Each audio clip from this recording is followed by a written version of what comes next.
સુરતના કાપોદ્રા પોલીસ સ્ટેશનમાં સરદારના નિત્યા સ્વરૂપ સ્વામીદાસ વિરુદ્ધ અરજી નોંધાઈ હતી।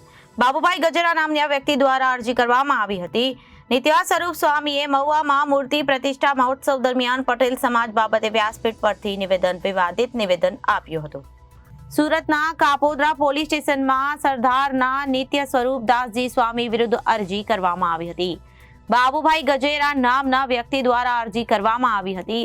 નિત્યા સ્વરૂપ સ્વામીએ મહુવામાં મૂર્તિ પ્રતિષ્ઠા મહોત્સવ દરમિયાન પટેલ સમાજ બાબતે વ્યાસપીઠ પરથી વિવાદિત નિવેદન આપ્યું હતું।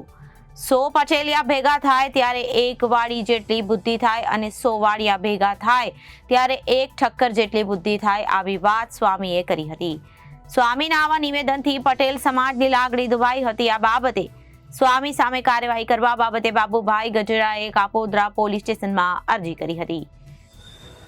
તમારું નામ? મારું નામ બાબુભાઈ નરસિંહભાઈ ગજેરા। શું ફરિયાદ કરી છે? મેં ફરિયાદ કરી કે જે નિત્ય સ્વરૂપ સ્વામીએ જે આજે પટેલ સમાજ વિશે ટિપ્પણી કરી છે કે 100 પટેલિયા ભેગા થાય ત્યારે એક વાળી જેટલી બુદ્ધિ થાય, 100 વાણિયા ભેગા થાય ત્યારે એક ઠક્કર જેટલી બુદ્ધિ થાય। તો આ પટેલ સમાજની જે ખરેખર એને અવગણના કરી છે અને પટેલ સમાજ જો આ રીતે કરશે તો પટેલ સમાજને બદનામ કરવાના આવા સ્વામિનારાયણના સાધુઓ કરી રહ્યા છે। એના માટે મેં આજે આ સાધુ વિરોધ ફરિયાદ કરી છે કે કોઈ પણ સંપ્રદાય હોય, કોઈ પણ જાતિ જ્ઞાતિ હોય, જાતિ વિશેને બોલવાનો અધિકાર હોતો નથી। માટે આવા લોકોને ખરેખર ભગવાધારીઓને બદનામ કરવાને ઘર ભેગા કરવા જોઈએ।